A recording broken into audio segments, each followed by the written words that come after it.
गोजोन फुंबिलि दिनै 11 मार्च 2023 आं सिबिरानि ब्रह्म नोंथांमोनखौ SB Bodo News चेनेलाव बयखौबो बरायबाय। नोंथांमोना जुदि चेनेलाव गोदानबा सानफ्रोमबो सानसेयारि खौरांखौ मोननो थाखाय SB Bodo News चेनेलखौ साबस्क्राइब खालामनानै लानो हागोन, लोगोसे बेल आइकनखौबो क्लिक खालामनो हागोन जाहाथे खौरां फोसावनाय लोगो लोगोनो नोंथांनाव खौराङा गिबिसिन सौहैयो। आसा खालामो नोंथाङा खौरांखौ मोजां मोनगोन आरो खौरांखौ जोबजासे खोनासंगोन होननानैबो आसा खालामनाय थाबाय। दानिया नोंथाङा खौरांखौ खोनासंलांदो। नुफेरै हौवा गोदान सासे हौवा गोदाना जौ फेनायनि थाखाय जुलिनि मन्दपावनो गोलाव जानानै उन्दुनो गोनां जादों। नाथाय बांद्राय जौ लोंनाया खैफोदाव खोख्लैदों हौवा गोदानखौ। जौ फेनानै जुलिनि मन्दपाव जिरायनानै थाथेरनो हायै हौवा गोदानजों जुलि जाया होननानै जुलि खालामनायनिफ्राय गोजानाव थादों हिन्जाव गोदाना। बे जाथाया बरखनाजानाव जादों। हौवा गोदाननि मुङा प्रसेनजित हालय, बिथाङा नलबारि जिल्लानि। हौवा गोदानजों लोगोसे हौवा गोदाननि लागोआ दोलै नोगोरै जुलि खालामनानै लांनो थाखाय हिन्जाव गोदाननि नखराव फैदोंमोन। नाथाय जौआ खालामबाय बदनाम। जेरैथिंबो गोसारबाय जौ फेनाय हौवा गोदाननि भिडिअ'आ। हिन्जाव गोदाननि नखरनिफोरा फोरमायथिनाय बायदिब्ला हौवा गोदानल' नङा, हौवा गोदाननि बिफायाबो गोबां जौ फेनानै हिन्जाव गोदाननि न'आव फैदों। गारिजों फैनाय समावबो गारिनिफ्राय ओंखारनो हानाय थासारियाव गैयामोन हौवा गोदाना। बेनि अनगायैबो जुलिनि मन्दपावबो हौवा गोदाननि जानजियाव हमनानै हौवा गोदानखौ थोंगोरै जिरायहोनो नाजादोंमोन, नाथाय फेलें। हौवा गोदाना गावनि देहाखौ दैखांनो हायाखै, जायनि थाखाय मन्दपावनो उन्दुनो गोनां जादों। बेफोर थासारिखौ नुनायनि उनाव जुलिनि खालामनायखौ केन्सेल खालामदों हिन्जाव गोदाना, मानोना इयुननि खोथा दङ आरो जुलिनि समाव लानाय हिन्जाव गोदाननि बे थांखिखौ बयबो मदद होदों। गावनि फिसाज्लाखौ बुथारनायनि दायाव बिफा सचिन बरदলৈखौ गहपुर पुलिसआ हमबाय। मख'नो गोनांदि गहपुरनि सनालिबारियाव बिफायानो गावनि फिसाखौ बुथारनाय जाथाय जादों। सानसे सिगां खौराङाव फोसावनाय जादोंमोन दि 1 बोसोर आबुं जानायाव जोनोम सान फालिनो थाखाय परागज्योति बरदलैया गावनि गोनां जानाय मुवा बेसादफोरखौ बायनो थाखाय बिफाजों जयैनो हाथाय फारसे ओंखारलांदोंमोन, नाथाय बिफा फिसाज्ला न' फारसे फैफिनाखैमोन। अखानायैसो मोसौ खाग्राफोरा उन्दै गथ'सानि गोथै देहाखौ फोथाराव मोनदोंमोन आरो बिफा सचिन बरदलैनि साइकेलखौ मोनदोंमोन। बे जाथायखौ लानानै परागज्योतिनि बिमाया गहपुर पुलिस थानायाव अजद हैदोंमोन। बेनि उनावनो रायजो राजानि अजद आरो बिसिनि अजद होनायाव सचिन बरदलैखौ पुलिसआ हमदों। फोरमायथिनाय बायदिब्ला फिसाज्लाखौ बुथारखांनायनि उनाव बिफा सचिन बरदलैया सिमेन्ट सापरि फारसे थांदों। उनाव न'आव थाखुमा फैनायावनो पुलिसआ हमनो मोनदों सचिन बरदलैखौ। ओजोंहाय गावनि फिसाज्लाखौ बुथाराखै होननानै बुंथिनानै लादों सचिन बरदलैया। सचिन बरदलैया फोरमायथिनाय बायदिब्ला माखासे जौ फेनाय दुथांफोरा बिथांमोनखौ गाग्लोबनो फैदोंमोन। बेयावनो सचिन बरदलैया गावनि फिसाखौ दोननानै लासैनो खारखुमालांदों होननानै बुंथिदों। नाथाय सचिन बरदलैनि बे रावा फोलानाय राव होननानै बुंथिदों रायजो राजाफोरजों लोगोसे बिथांनि बिसिया। आरो फिसाज्लाखौ बुथारनायनि दायाव सचिन बरदलैखौ फासिनि साजा होनो थाखाय दाबि दैखांदों, नङाबा रायजो राजानि आखायाव गथायनानै होनो थाखायबो दाबि दैखांदों। रागा जोंनाय रायजो राजाफ्रा गहपुर पुलिस थानायावबो बेंखनहैदों। सरनियाफोरनि ST सार्टिफिकेटखौ दाननो थाखाय गुवाहाटी हाइकर्टआ राय होबाय। बेखौ लानानै गोजोननाय फोरमायथिदों दावराव देख्रेब नार्जारिनि नखरनिफोरजों लोगोसे कंग्रेसनिफ्राय गर्जन मुसाहारि, बनसुनिफ्रायबो आरो माखासे दैदेनगिरिफ्राबो गोजोननाय फोरमायथिनायजों लोगोसे गुवाहाटी हाइकर्टनि बे थांखिखौ बरायदों। दावराव देख्रेब नार्जारिनि नखरनिफ्रा गुवाहाटी हाइकर्टनि बे राय फोसावनायनि थाखाय गुवाहाटी हाइकर्टखौ साबायखर बावनायजों लोगोसे बड'लेण्ड जनजाति सुरक्षा मन्चनि दैदेनगिरि जनकलाल बसुमतारी आरो दावराव देख्रेब नार्जारिनिसिमबो साबायखर बावदों। बिथांमोननि नाजानायावनो सरनियाफोरनि ST सार्टिफिकेटआ नंखाय फोरमान जादों होननानै फोरमायथिदों बिथांमोनहा।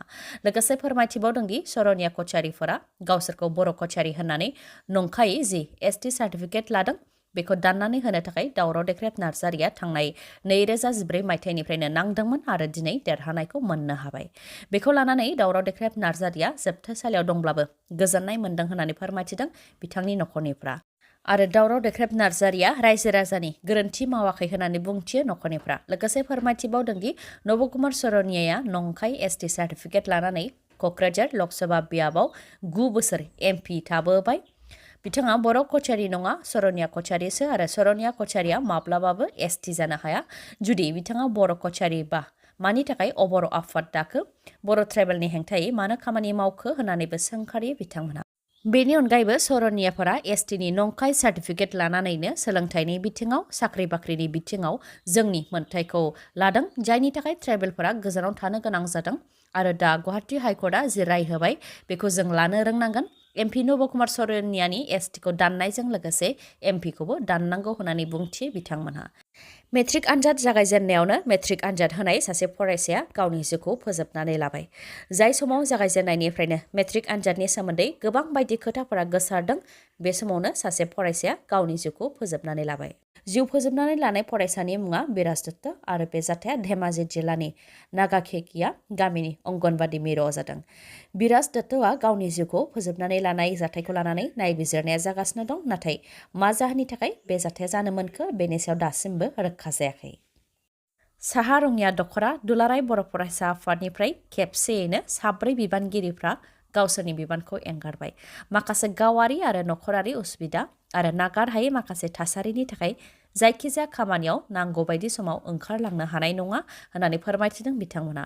बेनिखायनो गावसोरनि बिबानखौ एंगारनो थांखि लादों।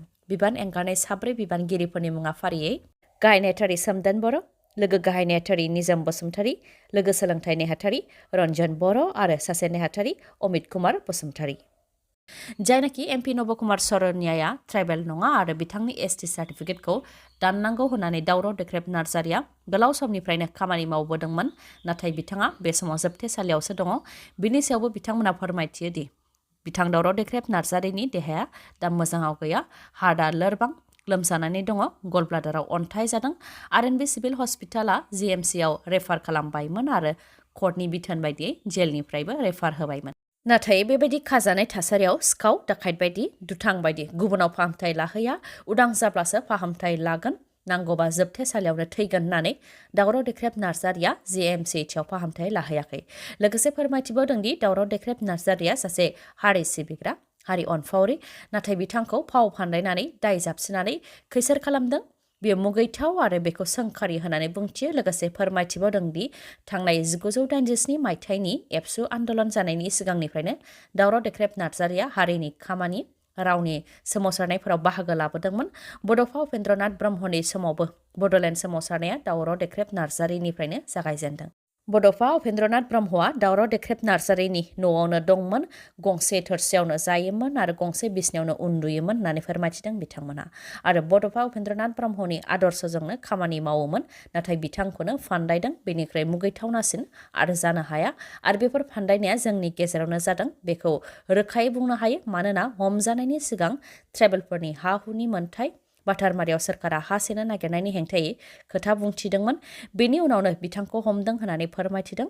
लोगोसे जोंनि सुबुंफोरा ओरैबायदि बाहायजाबाय, हारिनि थाखाय राव बाहायोबाबो खुगा बन्द खालामनानै दोनजायो होननानै बुंथियो बिथांमोनहा।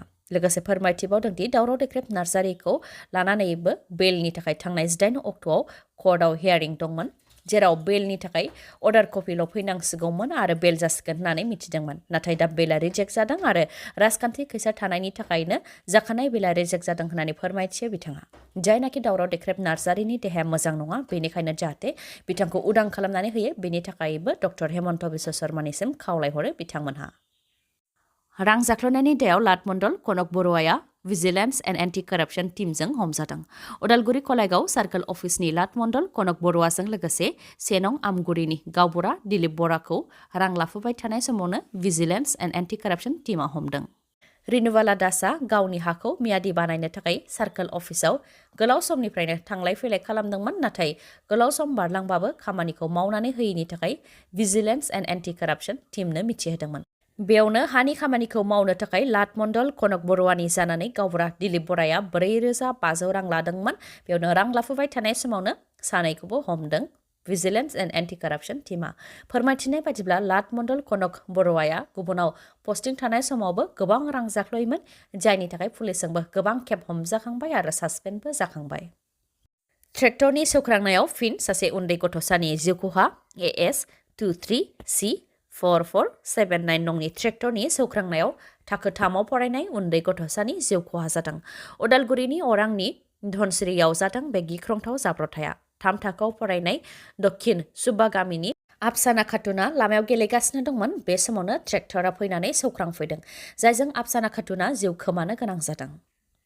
पिरु हादराव गिख्रंथाव दैबाना जादों। गोबां अखा हानायनि थाखाय पिरु हादराव दैबानाया गिख्रंथाव महर लादों। पिरु हादरनि निउबा आरिका, लागुनास, मरपी, पाकरा जिल्लायाव बांसिनै दैबानानि गोहोमा गोग्लैदों। नांथानानै थानाय सुबुंफोरखौ एयारफोर्स बिफाना रैखाथि होनो गोनां जादों। दैबाना जानायनि थाखाय न'-बां, लामा-सामा, फरायसालि, मावख' गासैबो दैनि सिङाव थानो गोनां जादों, जायनि थाखाय सुबुंफोरा गोबां खैफोदाव गोग्लैनो गोनां जादों। दैबाना जानायनि थाखाय थांलाय फैलायनि राहा गैया, मोब्लिब गैया, जेरैथिंबो जेंनाजों मोगा-मोगि जानो गोनां जादों।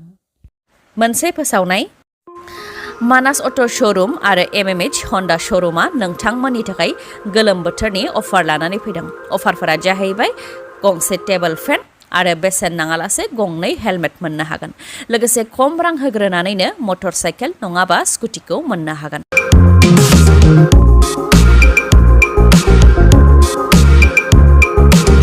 आरो एकाउन्ट गैयाब्लाबो फाइनान्सआव खालामनानै हरगोन। बेनि अनगायैबो जायखिजाया कम्पानिनि गोजाम मटर साइकेल एबा स्कुटिखौबो सोलायनो हानायनि खाबु दङ। अब्ला नोंथाङा माखौथो नेबाय थाखो? गाव गावनि मोजां मोननाय मटर साइकेल एबा स्कुटिखौ नोंथाङा थाबैनो मानास अट' श'रुम नङाबा MMH हन्डा श'रुमनिफ्राय बायनानै लायनो हागोन। मानास अट' श'रुमनि थावनिया मानिकपुर पुलिस थानानि साखाथियाव आरो इन्डियान अइल पेट्रल पाम्पनि उल्था दिगाव आरो MMH हन्डा श'रुमनि थावनिया चिरां जिल्ला काजलगावनि पेट्रल पाम्पनि साखाथियाव।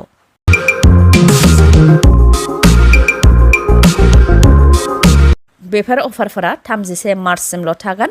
मानास अट' श'रुमनिफ्राय नोंथाङा माबाफोर मिथिबावनो लुबैयोबा 9101272776 नङाबा 7002601255 बे नाम्बाराव कल हरनो हागोन आरो MMH हन्डा श'रुमनिफ्राय माबाफोर मिथिनो लुबैयोबा नोंथाङा 8720957824 नङाबा 7002252878 बे नाम्बाराव खौरां लाहरनो हागोन।